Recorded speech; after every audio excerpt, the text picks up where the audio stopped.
La gran mezquita de Córdoba es un concierto de la vista, nacida de un sueño y de una nostalgia, la del último de los príncipes omeyas. Con esta mezquita, el 785, comenzó el arte hispano-musulmán. Con ella se creó un nuevo tipo de espacio, sobre todo por la forma de los elementos que le dan ritmo. El hecho de hacer ascender y de mantener elevadas las masas por una estructura inferior más débil nos da la impresión física de una respiración, de una elevación y de una expansión. Este sentimiento se refuerza por el hecho de que los arcos superiores son de medio punto y los inferiores son de herradura. Es un círculo que se dilata como un globo que se inflara en su ascensión. Una concepción así, sin precedente en la historia de la arquitectura o la ingeniería y nunca vuelta a adoptar después de Córdoba, constituye un desafío a las leyes del equilibrio, porque el peso mayor está arriba, en lo alto, y sus arcos reposan sobre los reducidos capiteles de las columnas, frágiles en relación con la enorme carga que sustentan.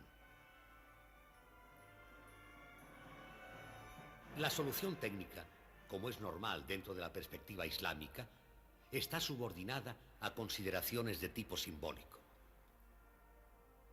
No se trata de realizar una proeza arquitectónica, sino de crear un espacio de un nuevo tipo, acorde con las necesidades de un lugar destinado a acoger una gran asamblea de creyentes reunidos para orar conjuntamente. Este espacio es un espacio sin fronteras. El bosque de estas 1100 columnas de mármol, de dominante gris, pero con vetas de rojo oscuro y de verde marino, tiene cerca de nuestros ojos los destellos de la aurora, para pasar insensiblemente en la lejanía al dominante azul que tiene la noche. El conjunto de los arcos superiores despliega, por encima de nuestras cabezas, a pesar de su densidad, un auténtico encaje de piedra, en el que surgen infinidad de arabescos, de diseño siempre distinto, siguiéndonos en nuestra marcha por el desplazamiento de planos y el entrecruzarse de arcos y curvas. No podemos sentirnos nunca perdidos en este bosque encantado, aunque apenas percibamos sus límites, que se disuelven en la profusión de los fustes de las columnas o en el frondoso palmeral de los arcos, que nos impiden recordar que existe un techo.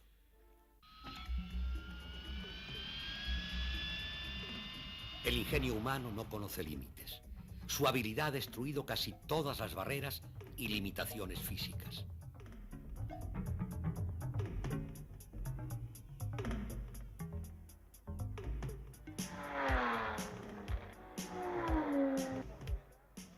El hombre es rápido, vuela, domina los secretos de la materia.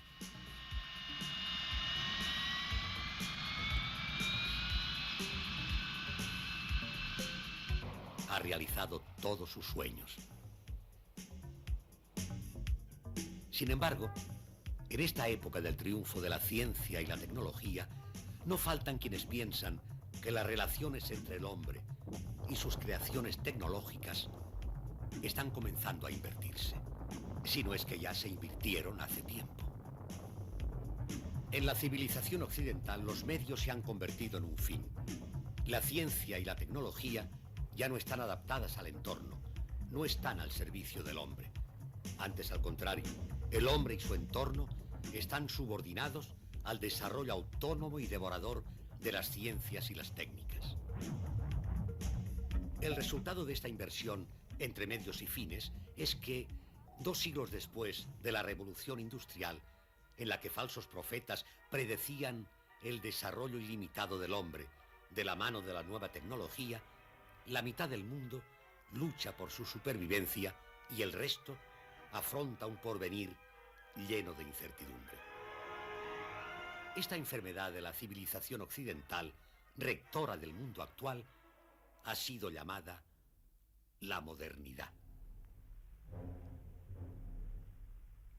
La capacidad de invención del ser humano es algo consustancial a su naturaleza. nunca le ha sido posible dejar de inventar. El célebre árbol de la ciencia del bien y del mal, causa de la expulsión del hombre del paraíso, podría quizás ser llamado sin más el árbol de la ciencia. Porque la ciencia en sí no es ni buena ni mala, pero sus frutos sí que pueden ser aplicados tanto al bien como al mal. ¿Hay inventos necesarios y otros innecesarios? ¿Debería haberse detenido la cadena de los inventos, de los ingenios, cuando todavía estaba al alcance de la mayoría de los hombres su uso y su control? ¿Existió ese momento de la historia humana? En el siglo IV a.C., el joven Alejandro se convirtió en señor del mundo antiguo. Dominó toda Grecia, conquistó el imperio persa, Egipto y buena parte de la India. Era considerado como un semidios. La breve pero intensa carrera de Alejandro tuvo una gran importancia para el desarrollo de la ciencia universal. Decidió crear una nueva capital para su recién inaugurado imperio universal. Reuniría en ella todo el prestigio de las armas, el comercio y la sabiduría. Se llamaría Alejandría y estaría situada en Egipto, a orillas del Mediterráneo. Pero Alejandro murió antes de ver terminada su ciudad. Su heredero, Ptolomeo Sóter, era más afín a las ciencias que a las conquistas militares. Concluida la ciudad, se dispuso a hacer de ella un nuevo centro de cultura, digna heredera de Atenas, Egipto y Babilonia. Gastó enormes sumas de dinero en reunir la más fantástica biblioteca de la antigüedad y fundó el Museum, el Templo de las Musas, al que atrajo a los principales pensadores del mundo civilizado. Durante 200 años la ciencia brilló con su máximo esplendor en la ciudad de Alejandro y Ptolomeo. Varios de los talentos más sobresalientes de la humanidad se desarrollaron en aquel propicio ambiente intelectual. Uno de estos hombres de la clase intelectual de Alejandría es el que más nos interesa para hacer un estudio de las ciencias físicas y mecánicas: Arquímedes. En Arquímedes se da el punto de partida de una nueva mentalidad. Con él nace el interés de los científicos para extraer a partir de las leyes físicas dispositivos mecánicos que den ventajas al hombre. Y con él, la ciencia comienza a tener una importancia directa en los asuntos de Estado. Es el primer ejemplo de un científico valorado y requerido por el gobierno en virtud de sus conocimientos prácticos. Otro alejandrino célebre fue Herón, constructor de máquinas curiosas y útiles, pero que no encontró eco para sus hallazgos. Su más famosa invención fue una turbina de vapor en estado embrionario, la primera utilización de una nueva fuente de energía. Pero su invento pasó sin pena ni gloria en una época en que la abundancia de esclavos no causaba problemas de mano de obra. Después del período alejandrino, el mundo clásico llega a una grave crisis de agotamiento. Multitud de causas se dieron cita para que aquel sistema antaño, brillante y vigoroso se disolviera por falta de estímulos. Es un típico caso de agotamiento histórico del que hasta ahora no se ha librado ninguna cultura en particular.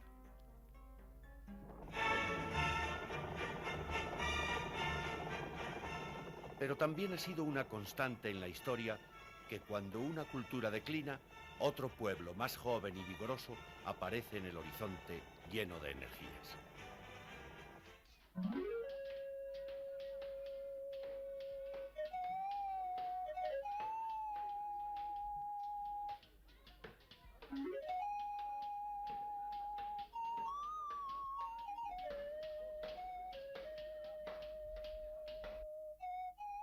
En cuanto a la utilización práctica de los principios físicos y de ingeniería, el Islam tuvo su visión particular del problema. Sus principales preocupaciones fueron eminentemente de orden constructivo y práctico, aunque también desarrollaron una tecnología no práctica, curiosa, como diríamos hoy. Otras derivaciones de la ciencia y el maquinismo o no les interesaron o fueron consideradas abiertamente como un conjunto de conocimientos que, cuando no resultaban inútiles, eran al menos peligrosos.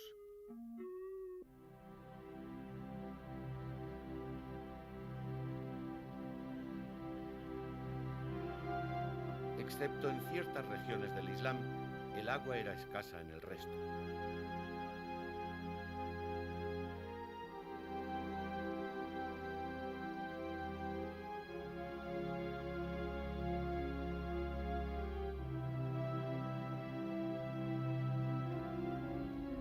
Al ser la agricultura el principal medio de vida de la época, se desarrollaron cuantos medios técnicos permitían un mejor aprovechamiento del líquido elemento. Las técnicas de extracción del agua comienzan con los sistemas de sondeo, a los que siguen toda clase de pozos artesianos y sistemas a base de animales, hombres o viento.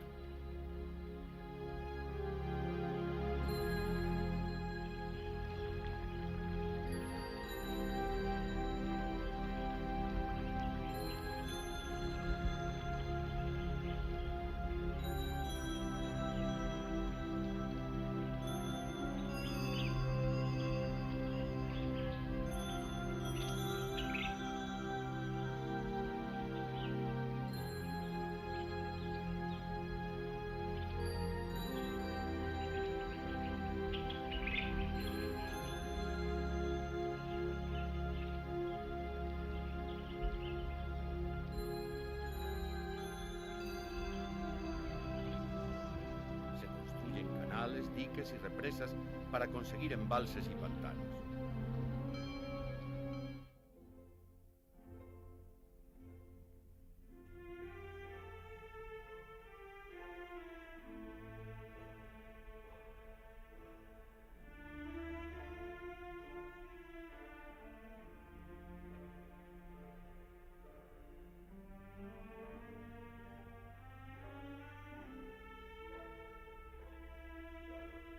Norias que a menudo se hacen gigantes y que han seguido en funcionamiento a través de los siglos.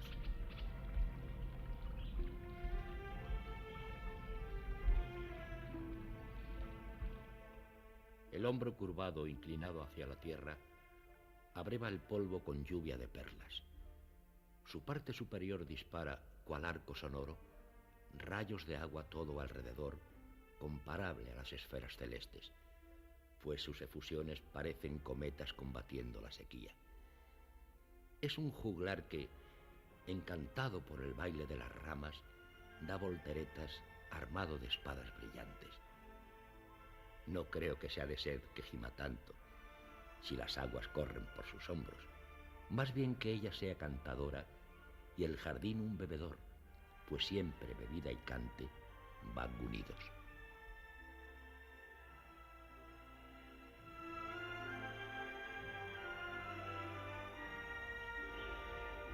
En el Tigris existió una extensa red de canales artificiales de navegación, de los que el más famoso fue el canal Isa, de 65 kilómetros de recorrido, que llegaba desde el río Éufrates hasta Bagdad.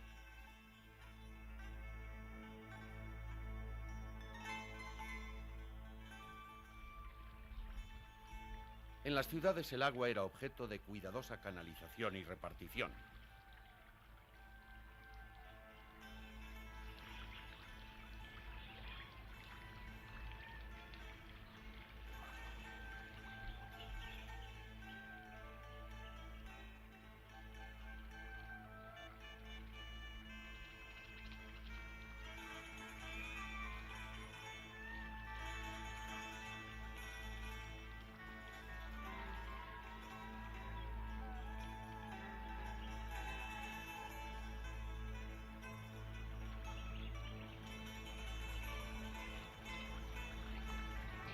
En el siglo XVI, el ingeniero italiano Geranello Turriano estudia los trabajos hidráulicos de los musulmanes en Toledo.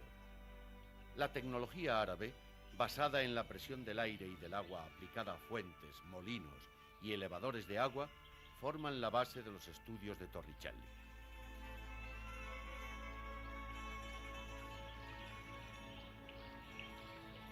En todo el mundo islámico han quedado testimonios de una destreza que ha sabido resistir sólidamente el paso de los siglos. Otros conocimientos de física e ingeniería tienen su aplicación en las diversas industrias características de los antiguos países islámicos, como la industria del papel, introducido en Occidente por los árabes. Fueron famosas las fábricas de papel de Samarcanda y Jorazán. También fueron importantes las industrias del jabón y del azúcar de caña.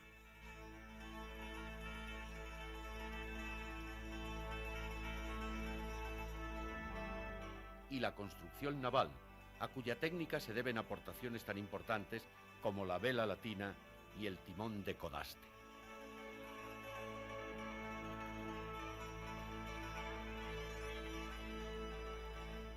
El mundo árabe musulmán disponía de importantes recursos mineros.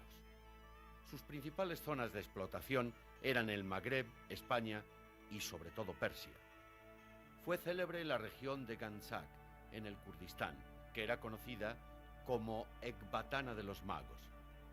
En ella se daban el oro rojo y el amarillo, la plata, el cobre y el mercurio. Fue una de las primeras refinerías de petróleo que han existido. Existían hornos de fundición en Jorasán, donde se llegaron a fabricar puertas de hierro de hasta 5 toneladas.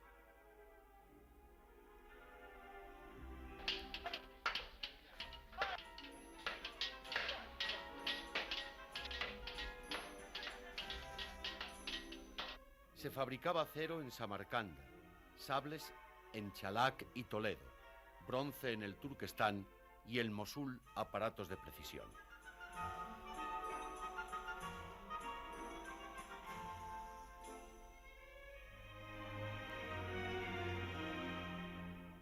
Además de estos aspectos industriales, se prestaba también atención al estudio de las leyes físicas que los posibilitaban. Un buen ejemplo nos lo aporta Tabit ibn Qurra, con su tratado de las máquinas simples, los hermanos Musa y Al-Qaziní, cuyos tratados sobre la balanza y los centros de gravedad vieron la luz en Bagdad en el siglo X.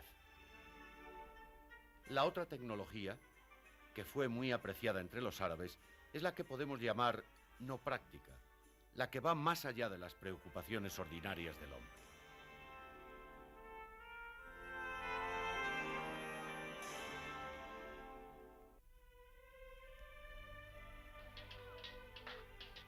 La civilización musulmana tenía los conocimientos para poder construir complicadas máquinas, al estilo de los antiguos alejandrinos. Pero su desconfianza hacia el maquinismo como algo que no está en armonía con el ambiente natural hizo que se consideraran los dispositivos automáticos más como objeto de entretenimiento que como vía de evolución científica.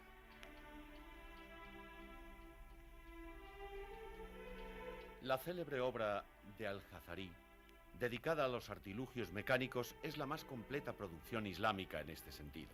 Recopilaba cerca de 400 complicados ingenios, entre los cuales algunos eran de uso práctico. En este tipo de tratados aparecen ingeniosos surtidores, aparatos hidráulicos, curiosos autómatas e instrumentos musicales automáticos.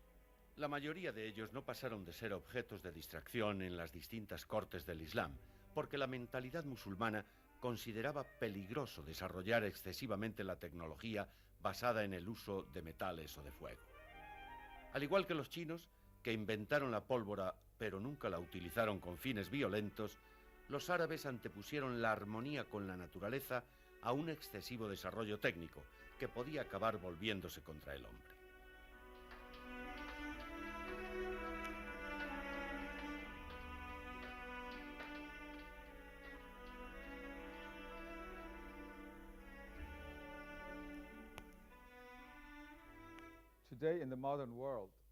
Hoy, en el mundo moderno, con frecuencia se considera a la tecnología como una aplicación de la ciencia, pero al mismo tiempo, los productos tecnológicos actuales están muy alejados del arte y de la belleza. En realidad, la pérdida del equilibrio entre el hombre y la naturaleza se relaciona directamente con el mal uso y la excesiva utilización de la tecnología, cuyos resultados están a la vista de todos. El Islam también desarrolló su propia tecnología. Llevó a cabo importantes avances, tales como la construcción de depósitos que han durado más de 1000 años, la creación de sistemas de irrigación subterránea, la construcción de importantes edificios que han sobrevivido a los terremotos durante cientos de años.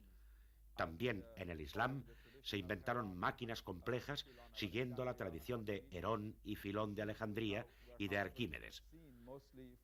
Pero estas máquinas se concebían y construían principalmente para el entretenimiento, más que para un uso de tipo económico que destruye la relación inmediata entre el hombre y las fuerzas de la naturaleza. La ingeniería técnica islámica y por lo tanto sus logros mecánicos aunque fueron bastante interesantes desde el punto de vista de estas ciencias, tal y como son vistas hoy en Occidente, son incluso más interesantes desde el punto de vista de que proporcionaron la base material de una espléndida civilización, sin necesidad de destruir el equilibrio entre el hombre y el mundo que le rodea. Utilizaron las fuerzas de la naturaleza de tal manera que no destruyeron los ritmos naturales y así permitieron al hombre vivir en paz y armonía con su entorno natural. La ciencia y la técnica musulmanas resaltan un aspecto fundamental que acaso pudiera ser útil al considerar el enorme desarrollo que la tecnología occidental ha conocido en los últimos 100 años. No se debe perder de vista el conjunto al estudiar algunas de sus partes, pues lo más alto no debe ser sacrificado a lo más bajo. La ciencia debe conocer sus límites y no confiar en el progreso indefinido de algo que es finito por naturaleza.